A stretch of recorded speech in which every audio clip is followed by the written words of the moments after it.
Hello friends, welcome to GK Prince academy.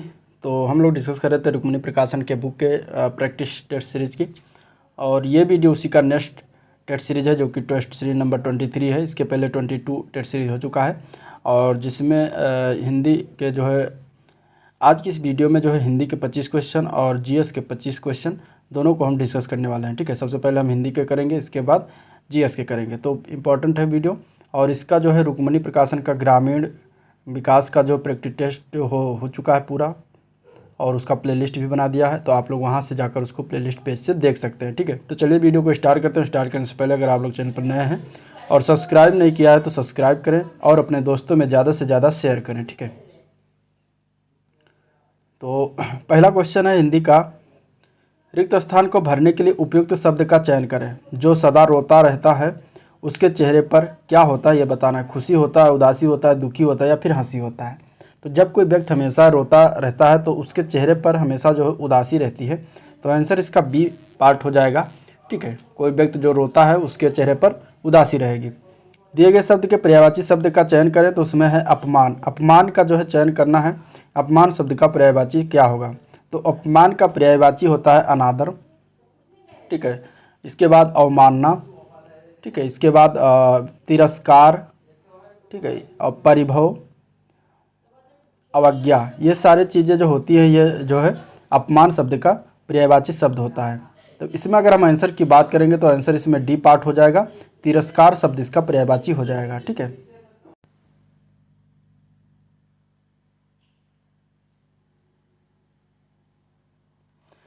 अगला question है, दिए गए शब्द का विलोम बताना है। संन्यास। संन्यास का विलोम शब्द क्या होगा? सेवक, गृहस्थ, अतिथि या फिर बाहर। संन्यास का विलोम शब्द होता है गृहस्थ। ठीक है, आंसर इसका बी हो जाएगा। गृहस्थ होता है संन्यास का विलोम।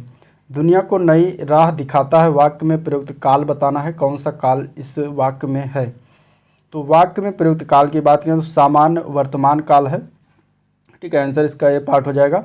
दुनिया को नई राह दिखाता है। ठीक है, क्रिया का वह रूप जिसमें क्रिया का वर्तमान काल में होना पाया जाता है, वहाँ पे सामान्य वर्तमान काल होता है। ठीक है, आंसर क्या हो जाएगा? ए पार्ट हो जाएगा। अगला क्वेश्चन है, दिए गए वाक्य का वह भाग ज्ञात करें जिसमें कोई त्रुटि दी गई है। फल और सब्जियां इतने महंगा हो गए हैं कि भाव पूछने में डर लगता है। अब अगर इसमें त्रुटि की बात करें, गलती कहाँ पर की गई है, तो फल और सब्जियां दोनों जो है द्रव्यमान वाचक संज्ञा का उदाहरण है। इसके अलावा इतना जो है शब्द मात्रात्मक विशेषण होता है जिनका बहुवचन रूप नहीं प्रयोग किया जाता है, लेकिन यहाँ पर इतने प्रयोग किया गया है जो कि ये गलत है। ठीक है, तो गलतियाँ यहीं पर है, इतने महंगा। आंसर इसका ए पार्ट हो जाएगा। नेक्स्ट क्वेश्चन है, दिए गए वाक्य का वो भाग याद करना है जिसमें कोई गलती दी गई है। मनुष्य जब किसी के कष्ट को दूर करने का संकल्प करता है तब वो विशेष सुख पर अनुभव करता है। ठीक है, अगर हम इसमें आंसर की बात करेंगे तो इसमें गलती कहाँ किया गया है, तो तब वो विशेष सुख पर अनुभव करता है, इसमें गलतियाँ किया गया है। ठीक है, सुख पर के स्थान पर यहाँ पर जो है सुख, सिर्फ सुख लिखना चाहिए था, जो कि पर जो है गलत लिखा हुआ है। ठीक है, नेक्स्ट क्वेश्चन देखते हैं। अगले क्वेश्चन में वाक्यांश के लिए एक शब्द बताना है जिसका वर्णन ना हो सके। इसके लिए एक शब्द में क्या कहेंगे, तो जिसका वर्णन ना हो सके उसको एक शब्द में अवर्णनीय कहा जाता है। अवर्णनीय। ठीक है, आंसर इसका डी पार्ट हो जाएगा। शोभनीय की बात करें तो शोभा योग्य इसका होता है। शोभा योग्य जो है शोभनीय कहा जाता है। हिरण, हिरण क्या अर्थ होता है? सोना, सुवर्ण या शुक्राणु। ठीक है, ये इस तरीके से हो गया। अगला क्वेश्चन है, सही वर्तनी वाले शब्द का चयन करना है। चिड़ियाघर, इसमें से कौन सा सही रूप से लिखा हुआ है? तो चिड़ियाघर जो सी पार्ट में लिखा हुआ है ये सही से रूप से लिखा हुआ है। आंसर इसका सी पार्ट हो जाएगा। ठीक है, नेक्स्ट क्वेश्चन है, रिक्त स्थान को भरने के लिए उपयुक्त शब्द का चयन करना है। दादाजी ने डैश को बुलाया और पौधे लगवाए। ठीक है, इसमें अगर हम बात करें तो पौधा लगाने का कार्य जो है कौन करता है? वो माली करता है। तो दादाजी ने माली को बुलाया और पौधे लगवाए। ठीक है, नेक्स्ट क्वेश्चन है, निम्नलिखित में से उस विकल्प का चयन करने जो 30 मारखां बनना मुहावरे का अर्थ व्यक्त करता है। तो 30 मारखां होने का अर्थ होता है अपने को सूरवीर समझना। आंसर इसका ए पार्ट हो जाएगा। अपने को सूरवीर समझना इसका इस मुहावरे का अर्थ हो जाएगा। 11 से 15 क्वेश्चन अनुच्छेद दिए गए हैं, उसमें से कुछ शब्द हटा दिए गए हैं, उनमें से प्रत्येक के लिए संख्या का उपयोग किया गया, उसमें विकल्प चुनना है। ठीक है, तो पहले जो डैश दिया गया है इसमें 1 नंबर लिखा है, इसमें 2 नंबर, 3 नंबर, 4 नंबर और 5 नंबर इसमें से भरना है जो कि आगे क्वेश्चन में दिया गया है। गद्यांश में संकेतित रिक्त स्थान 1 के लिए उपयुक्त तो शब्द क्या होगा क्वेश्चन नंबर 11 में? आग, हवा, पानी या फिर पृथ्वी। तो देखिए गद्यांश क्या है?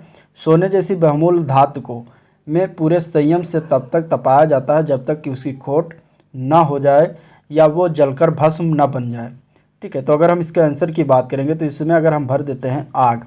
ठीक है, फर्स्ट में यहाँ पे अगर हम आग भर देंगे तो ये देखिए अब पढ़ते हैं, सोने जैसी बहुमूल्य धातु को आग में पूरे संयम से तब तक तपाया जाता है जब तक कि उसकी खोट, अब 2 के जगह पे हम यहाँ पे भर सकते हैं अलग। ठीक है, अलग ना हो जाए, जब तक कि उसकी खोट अलग ना हो जाए तो वो जलकर भस्म न बन जाए, और यह वो जलकर भस्म न बन जाए। ठीक है, तो यहाँ पे आग और यहाँ पे अलग हो जाएगा, यानी कि 11 का ये हो जाएगा, 12 का जो है सी हो जाएगा। इसके बाद 13 में जो है 3 के स्थान पर क्या भरा जाएगा तो उसको देखते हैं। इसलिए हमें भी स्वर्ण की तरह डैश होकर बाहर निकलने के लिए अपने डैश में संयम की ज्वाला को हर समय प्रज्वलित कर रखनी चाहिए। अब 3 की जगह पे अगर हम देखें तो क्या भर सकते हैं, तो इसमें अगर हम लिखते हैं हमें भी सोने की तरह शुद्ध होना चाहिए। ठीक है, तो इसलिए हमें भी सोने की तरह शुद्ध होकर बाहर निकलने के लिए अपने दिल में, ठीक है यहाँ पे दिल भरा जाएगा, अपने दिल में संयम की ज्वाला को हर समय प्रज्वलित कर रखनी चाहिए। तो 3 की जगह पे हम यहाँ पे भर सकते हैं शुद्ध है। ठीक है, और इसके बाद यहाँ पे दिल चौथे नंबर पर। फिर इसके बाद जीवन की आकांक्षाओं को बहते हुए प्रवाह को रोककर संयम का बांध बना लेने पर जीवन जो है कई गुना बढ़ जाती है। 5 नंबर पर अगर हम देखें तो यहाँ पर हम क्या भर सकते हैं, संयम का बांध बांधने के पश्चात व्यक्ति की जीवन शक्ति कई गुना बढ़ जाती है, तो यहाँ पर हो जाएगा शक्ति। ठीक है, तो इस तरीके से कंप्लीट हो जाता है। ठीक है, 13 में जो हो जाएगा वो शुद्ध होगा, इसमें दिल होगा और इसमें शक्ति होगा। अगला क्वेश्चन है 16 नंबर है, सही वर्तनी वाले शब्द का चयन करना है। सज्जनता किस तरीके से लिखा जाता है, तो अगर हम ए पार्ट देखते हैं तो ये सही रूप से लिखा हुआ है। ठीक है, सज्जनता इस तरीके से लिखा जाता है। अगले क्वेश्चन में जो है रेखांकित खंड को प्रतिस्थापित करने के लिए उपयुक्त विकल्प का चयन करना है। थोड़ी देर बाद हवा ने असर दिखाया और मन प्रसन्न हो गई। यहाँ पे जो है रेखांकित शब्द दिया गया है ये गलती करके लिखा हुआ है, तो इसमें जो है सही रूप से लिखना है। ठीक है, तो मन जो होता है, ठीक है मन, ये मन जो लिखा हुआ है ये पुल्लिंग शब्द है, इसलिए यहाँ पे जो गई लिखा है ये गलत है, यहाँ पे गई की जगह पे गया होना चाहिए। तो गलती कहाँ पर है, मन प्रसन्न हो गया, यानी कि ए पार्ट, अगर हम ए पार्ट जो दिया गया है मन प्रसन्न हो गया, इससे हम इसे हस्तांतरित कर सकते हैं। ठीक है, नेक्स्ट क्वेश्चन है राम तजों पे गुरु न बिसारूं का क्या आशय है। तो अगर हम इसका अभिप्राय, इसके अर्थ की बात करें तो इसमें बताया गया कि मैं गुरु के लिए राम को त्याग सकता हूं पर कभी गुरु को नहीं छोड़ सकता। ठीक है, तो अगर आंसर की बात करें तो इसमें ए पार्ट सही हो जाएगा, हरि को त्यागना इसका पूर्ण रूप से अर्थ निकलता है। ठीक है, हरि को त्यागना। नेक्स्ट क्वेश्चन है दिए गए शब्द में पर्यायवाची शब्द का चयन करना है। ध्वज का पर्यायवाची शब्द क्या होगा, तो ध्वज का पर्यायवाची शब्द होता है पताका, झंडा, ये ध्वज का पर्यायवाची शब्द होता है, तो आंसर इसका ए पार्ट सही हो जाएगा। ठीक है, अगला क्वेश्चन है दिए गए वाक्य में रेखांकित खंड को प्रतिस्थापित करने के लिए उपयुक्त विकल्प का चयन करना है। व्यक्ति कुसंगति में पढ़कर अपने अच्छाइयाँ खो देता है। अगर इसमें हम बात करें तो जो रेखांकित शब्द लिखा है इसको हम कैसे प्रतिस्थापित करेंगे, तो व्यक्ति जो होता है वो एक वचन होता है, इसलिए यहाँ पे जो अपने लिखा हुआ ये गलत तरीके से लिखा हुआ, यहाँ पे अपनी प्रयोग होना चाहिए। तो अपनी अच्छाइयाँ खो देता है, यानी कि सी पार्ट में जो लिखा हुआ है ये, इससे हम इसको प्रतिस्थापित कर सकते हैं। ठीक है, अगले क्वेश्चन में 21-22 में बताना है संधि विच्छेद। तो महोदधि का संधि विच्छेद सही क्या होगा, तो महोदधि का संधि विच्छेद होता है महा प्लस उदधि, यानी कि सी पार्ट में जो दिया गया है इसका पूर्ण रूप से सही रूप से ये संधि विच्छेद हो जाएगा।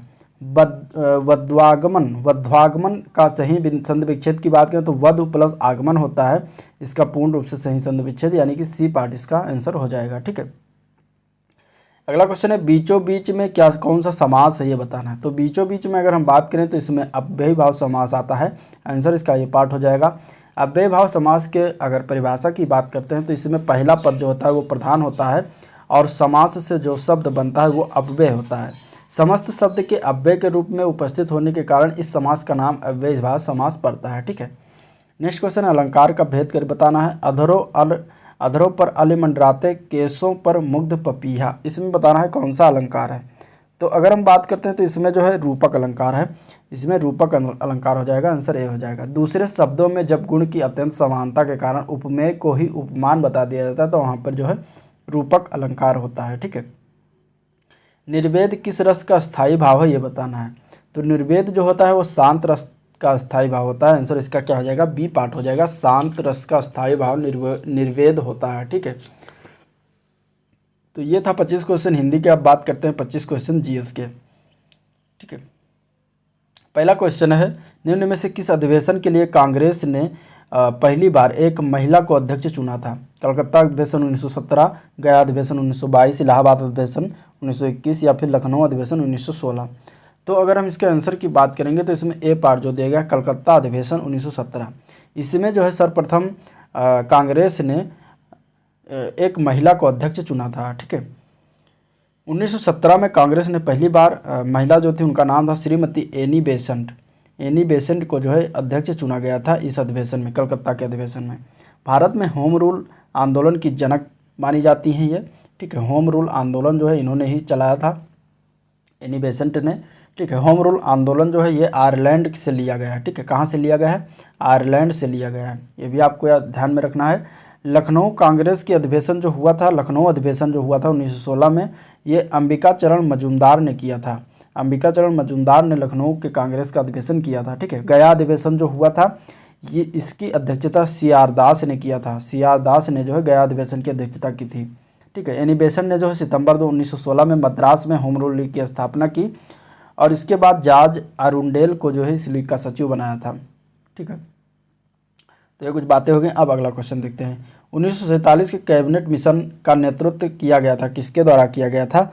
तो वो किया गया था सर पैंथिक लॉरेंस के द्वारा। ठीक है, 1946 का जो कैबिनेट मिशन आया था उसका नेतृत्व जो है सर पैंथिक लॉरेंस ने किया था। प्रधानमंत्री जो थे उस समय ब्रिटेन के एटली।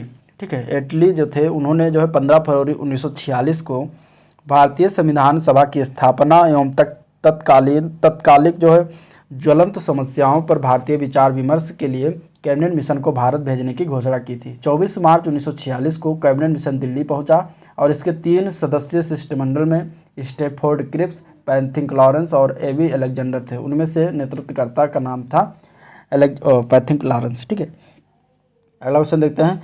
गांधी जी को वन मैन बाउंड्री फोर्स कहकर किसने संबोधित किया था ये बताना है। तो ये कहा गया था लॉर्ड माउंटबेटन द्वारा। आंसर इसका जो है सी पार्ट हो जाएगा। माउंटबेटन ने जो है वन मैन बाउंड्री फोर्स कहा था गांधी जी को। माउंटबेटन जो थे भारत के अंतिम वायसराय थे और स्वतंत्र भारत के जो है प्रथम गवर्नर जनरल थे। भारत के स्वतंत्रता के समय क्लेमेंट एटली जो है ब्रिटेन के प्रधानमंत्री थे। ठीक है, साइमन की बात करें तो साइमन जो है भारत के 3 महत्वपूर्ण आयोग मिशन से जो है संबद्ध थे। एक था 1927 का जो साइमन कमीशन, इसके बाद फिर 1942, ठीक है, इसके बाद आया 1946। तो 3 महत्वपूर्ण कमीशन से जो है ये संबद्ध रखते हैं।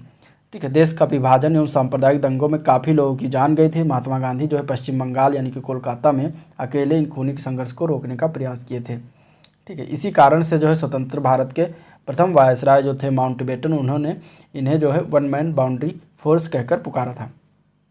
अगला क्वेश्चन देखते हैं। कामागाटा मारू क्या था, बताना है। कामागाटा मारू जो है ये क्या था? तो ये एक जहाज़ का नाम था। आंसर इसका सी पार्ट हो जाएगा, एक जहाज़। कामागाटा मारू जो है ये जापानी जहाज़ को बाबा गुरुदत्त सिंह जो है 1914 में किराए पर लिया था। ठीक है, और इससे जो है कनाडा में कामागाटा मारू जहाज़ को प्रवेश ब्रिटिश सरकार के दबाव में नहीं करने दिया गया था। और ये जहाज़ जो है 351 यात्रियों को साथ में लेकर 26 सितंबर 1914 को ये हुगली पहुंचा, जहां पर बजबज बंदरगाह पर इसकी तलाशी ली गई और जिसमें संघर्ष हुआ। और इस संघर्ष में जो है 18 यात्री मारे गए जबकि 25 यात्री जो है घायल हो गए थे। ठीक है, तो इसका ये था। अगला क्वेश्चन देखते हैं। चोल शासक का नाम बताना है जिसने श्रीलंका के उत्तरी भाग पर विजय प्राप्त की थी। तो उस चोल शासक का नाम था राजराज प्रथम। ठीक है, आंसर इसका ये पार्ट हो जाएगा। राजराज प्रथम के जो है इसने जो है तंजौर का अभिलेख जो मिला था उससे जो है राजराज प्रथम के युद्ध अभियानों का वर्णन मिलता है। और ये नौसेना के उपयोग से उसने जो है श्रीलंका की राजधानी अनुराधापुर पर आक्रमण कर वहाँ के नरेश जो थे महेंद्र पंचम को पराजित किया और श्रीलंका का नाम जो है मुम्मुड्डी चोल मंडलम रखा। और पोलोनुरुवा को जो है इसकी राजधानी बनाया और इसका नाम जो है जगन्नाथ मंडलम रखा था। ठीक है, तो और तंजौर में जो है राजराजेश्वर यानी कि बृहदेश्वर शिव मंदिर का जो है निर्माण जो है इसने करवाया था। तो आंसर इसका क्या हो जाएगा, ए पार्ट हो जाएगा। नेक्स्ट क्वेश्चन देखते हैं, देश प्रिय किसका उपनाम है, किनका उपनाम है ये बताना है। तो देश प्रिय उपनाम से जो है यतीन्द्र मोहन सेन गुप्ता को जाना जाता है। आंसर इसका सी पार्ट हो जाएगा, यतीन्द्र मोहन सेन गुप्ता। ठीक है, देशबंधु जो है चित्तरंजन दास को कहा जाता है। दीनबंधु जो है CF एंड्रयूज को कहा जाता है। नेपोलियन जो है वो इटली की एकता का जन्मदाता था। ठीक है, और बात जान लेते हैं जो किसको किस नाम से उपनाम से, तो एक सीमांत गांधी है, ये खान अब्दुल गफ्फार खान को कहा जाता है। लौह पुरुष जो है सरदार वल्लभ भाई पटेल को कहा जाता है। मैन ऑफ डेस्टिनी जो है नेपोलियन बोनापार्ट को कहते हैं। ठीक है, कश्मीर का अकबर किसे कहते हैं, तो जैनुल आबदीन थे, उन्हें जो है कश्मीर का अकबर कहा जाता है। अगला क्वेश्चन देखते हैं, कौन सा युग इसमें से सही सुमेलित है ये बताना है। विक्रम साराभाई अंतरिक्ष केंद्र श्रीहरिकोटा, ISRO उपग्रह केंद्र थुम्पा, SHAR केंद्र जो है बेंगलुरु, स्पेस एप्लीकेशन केंद्र अहमदाबाद। तो इसमें अगर हम बात करें तो स्पेस एप्लीकेशन केंद्र जो है ये अहमदाबाद में है। आंसर इसका क्या हो जाएगा, डी पार्ट हो जाएगा। ठीक है, विक्रम साराभाई केंद्र जो है ये अंतरिक्ष केंद्र ये श्रीहरिकोटा में न होकर ये तिरुवनंतपुरम केरल में है। ठीक है, केरल में के तिरुवनंतपुरम में है। तो ये इस तरीके से इसका हो जाएगा। और सतीश धवन स्पेस सेंटर श्रीहरिकोटा आंध्र प्रदेश में है। ठीक है, जिसको SHAR कहा जाता है, ये जो अब बेंगलुरु धरा है ये आंध्र प्रदेश में हो जाएगा। इसके बाद रॉकेट प्रक्षेपक स्टेशन थुम्बा तिरुवनंतपुरम में है। ठीक है, नेक्स्ट क्वेश्चन देखते हैं, पश्चिमी घाट को यूनेस्को का विश्व विरासत स्थल कब घोषित किया गया। तो ये घोषित किया गया था 2012 में। ठीक है, आंसर क्या हो जाएगा, बी सी पार्ट हो जाएगा 2012 में। पश्चिमी घाट जो है वो जैव विविधता के लिए बहुत महत्वपूर्ण है और ये जो है ताप्ती नदी के मुहाने से शुरू होकर कुमारी अंतरिम तक फैला हुआ है। पश्चिमी घाट जो है पर्वत श्रृंखला की सबसे ऊंची चोटी अनायमुडी शिखर है और इसे सह्याद्री पर्वत की श्रृंखला भी कहा जाता है। भारत के 9 राज्यों की सीमा जो है समुद्र तट से मिलती है। ठीक है, और इसके बाद सबसे लंबी तटरेखा वाला राज्य जो है वो गुजरात है। ठीक है, और इसके बाद अगर हम बात करें सबसे गुजरात की तटरेखा की लंबाई कितनी है, तो 1214.7 किलोमीटर टोटल। ये बातें होगी। नेक्स्ट क्वेश्चन देखते हैं, कीट भक्षी पौधे जिस मृदा में उगते हैं उसमें कमी रहती है, किसकी कमी रहती है, तो उसमें जो है नाइट्रोजन की कमी रहती है। आंसर इसका सी पार्ट हो जाएगा। ठीक है, कीट भक्षी पौधे जो होते हैं वो जिस मृदा में उगते हैं उनमें नाइट्रोजन की कमी होती है, जिसकी भरपाई में ये कीट पतंगों को खाकर जो है उसकी भरपाई करते हैं। शिकार को पकड़ने में जो है इनकी पत्तियां अहम रोल अदा करती हैं। समूचे विश्व में अगर हम बात करें तो कीट भक्षी पौधों की 400 प्रजातियां हैं टोटल और इनमें से 13 तरह के पौधे जो है भारत में भी पाए जाते हैं। 13 तरह के पौधे जो है भारत में पाए जाते हैं। कुछ चर्चित कीटभक्षी पौधे के नाम हैं पिचर प्लांट, ठीक है, नेफेंथिस घटपर्णी जो कि असम में पाया जाता है, ड्रोसेरा सनड्यूज जो है उत्तराखंड में पाया जाता है, डायोनिया अमेरिका में पाया जाता है। ठीक है, इसके बाद यूट्रिकुलेरिया या ब्लाटर वर्ड, ये सारे जो हैं पौधों के नाम हैं जो कि कीटभक्षी हैं। अगला क्वेश्चन है, डीएनए में मौजूद शर्करा होती है उसका नाम क्या है। तो डीएनए में जो मौजूद शर्करा होती है उसका नाम है डीऑक्सीराइबोज। आंसर इसका सी पार्ट हो जाएगा डीऑक्सीराइबोज। ठीक है, डीऑक्सीराइबोज जो होती है वो शर्करा होती है, वो डीएनए में मौजूद होता है। डीएनए एक न्यूक्लिक अम्ल होता है जो केंद्रक में पाया जाता है। ठीक है, माइटोकॉन्ड्रिया और हरित लवक में भी डीएनए का कुछ मात्रा पाया जाता है। ठीक है, और इनमें अनेक न्यूक्लियोटाइड होते हैं जिनमें फॉस्फेट शर्करा फॉस्फेट की एक लंबी कड़ी होती है। ये एक पार्श्व कड़ी से क्षार द्वारा जो है जुड़ा होता है। ठीक है, क्षार में एडेनिन होता है, थायमीन होता है, गुआनिन होता है और साइटोसिन होता है, जिसमें एडेनिन थायमीन से और गुआनिन जो है साइटोसिन से हाइड्रोजन बंध के द्वारा जुड़े होते हैं। ठीक है, वाटसन एवं क्रिक ने जो है 1953 में डीएनए का द्विकुंडलीकृत संरचना मॉडल प्रतिपादित किया था, जिसके लिए उन्हें वर्ष 1962 में जो है नोबेल पुरस्कार से सम्मानित किया गया था। अगला क्वेश्चन है, निम्नलिखित में से कौन सा एक इंटरनेट प्रोटोकॉल है। हाइपर टेक्स्ट प्री प्रोसेसर यानी कि PHP, मॉडेम या फिर ट्रांसमिशन कंट्रोल प्रोटोकॉल या फिर HTML, इनमें से कौन सा ये बताना है। तो इंटरनेट प्रोटोकॉल जो है वो ट्रांसमिशन कंट्रोल प्रोटोकॉल है जो कि TCP कहा जाता है इसको शॉर्ट फॉर्म में। ये एक इंटरनेट प्रोटोकॉल होता है। इंटरनेट सूचना का एक प्रकार से हाईवे होता है जिसमें नियमों का नियमों को जो है इंटरनेट प्रोटोकॉल या आईपी कहा जाता है। ठीक है, इसके बाद अगर इसमें बात करें, चूँकि ये इंटरनेट पर डेटा कंट्रोल करते हैं इसलिए इनका नाम इंटरनेट प्रोटोकॉल होता है। ये एक कंप्यूटर से दूसरे कंप्यूटर में डेटा का आदान प्रदान करने हेतु जो है नियमों का एक समूह होता है और इस डेटा को छोटे छोटे टुकड़ों में बांट कर भेजा जाता है, जिन्हें आईपी पैकेट्स या फिर डेटाग्राम कहा जाता है। ठीक है, प्रत्येक डेटाग्राम में जो है प्रेषक और प्राप्तकर्ता की जानकारी होता है, जिसमें आईपी इन्फॉर्मेशन कहा जाता है। डेटाग्राम का क्रम निर्धारण एक अन्य प्रोटोकॉल यानी कि ट्रांसमिशन कंट्रोल प्रोटोकॉल यानी कि टीसीपी द्वारा किया जाता है और इन दोनों को सामूहिक रूप से टीसीपी आईपी कहा जाता है। ठीक है, टीसीपी आईपी।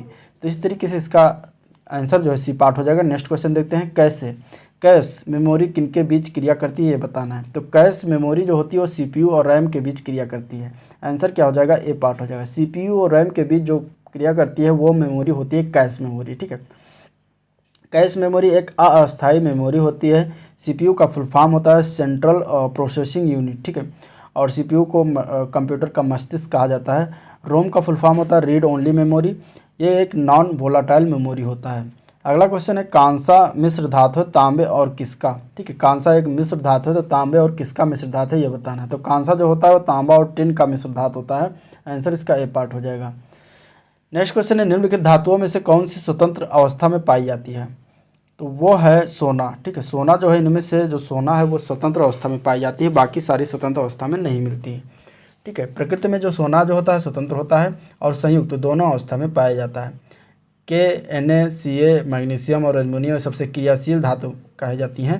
और अक्रियाशील धातु की बात करें तो उसमें कॉपर हो गया, Hg यानी कि पारा है, Au है, Ag है। ठीक है, ये सारी अक्रियाशील धातु हैं। सर्वाधिक चालक धातु जो है वो सिल्वर होती है। तो इस तरीके से इसका आंसर हो जाएगा और बी पार्ट हो जाएगा। नेक्स्ट क्वेश्चन देखते हैं, पुस्तक है एक war over world censorship in India 1930 से लेकर 1960 द्वारा लिखी गई। किसके द्वारा ये पुस्तक लिखा गया। तो ये पुस्तक का नाम जो है इसको लिखा गया देविका सेठ के द्वारा, देविका सेठी के द्वारा। आंसर इसका डी पार्ट हो जाएगा। ठीक है, देविका सेठी के द्वारा जो है ये पुस्तक लिखा गया है।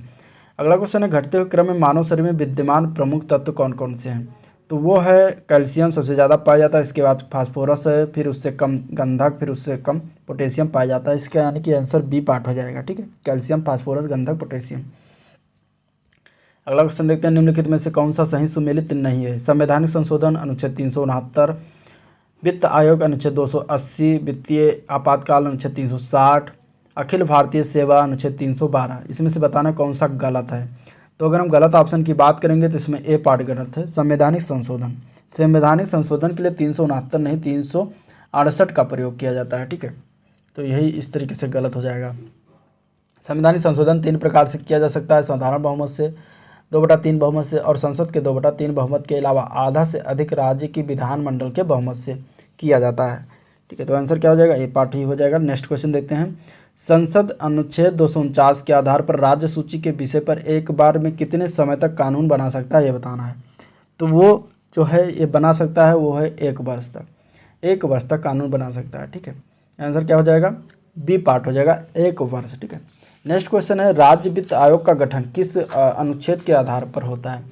तो राज्य वित्त आयोग जो होता है एक संवैधानिक संस्था है और संविधान के अनुच्छेद 243I और 243Y के अनुसार राज्यपाल प्रत्येक राज्य में एक राज्य वित्त आयोग का गठन करता है। तो इसमें जो लिखा है 243I यही सी पार्ट हो जाएगा इसका आंसर। राज्य वित्त आयोग का गठन राज्यपाल द्वारा जो है 5 वर्षों पर किया जाता है। 280 के आधार पर राष्ट्रपति जो है वित्त आयोग का गठन करता है। ठीक है, इसके द्वारा। और 243 के आधार पर जो है पंचायती राज का गठन किया जाता है। ठीक है, नेक्स्ट क्वेश्चन देखते हैं। अगला क्वेश्चन है, नए राज्य का निर्माण करने वाले विधेयक को पारित होना अनिवार्य है। कहाँ से पारित होना अनिवार्य है। तो वो है ए पार्ट, संसद के साधारण बहुमत से पारित होना अनिवार्य है। अनुच्छेद 3 के आधार पर संसद विधि द्वारा नए राज्य का गठन कर सकती है। नए राज्य के निर्माण से जो है संबंधित विधेयक राष्ट्रपति के पूर्व अनुमति से ही संसद में प्रस्तुत किया जा सकता है। नए राज्य के निर्माण में संबंधित विधेयक को संसद में चर्चा के पूर्व जो है संबंधित राज्य विधानमंडल के पास भेजा जाता है। तो आंसर इसका ये पार्ट हो जाएगा। नेक्स्ट क्वेश्चन देखते हैं, तमिलनाडु व आंध्र प्रदेश के तट का क्या नाम है।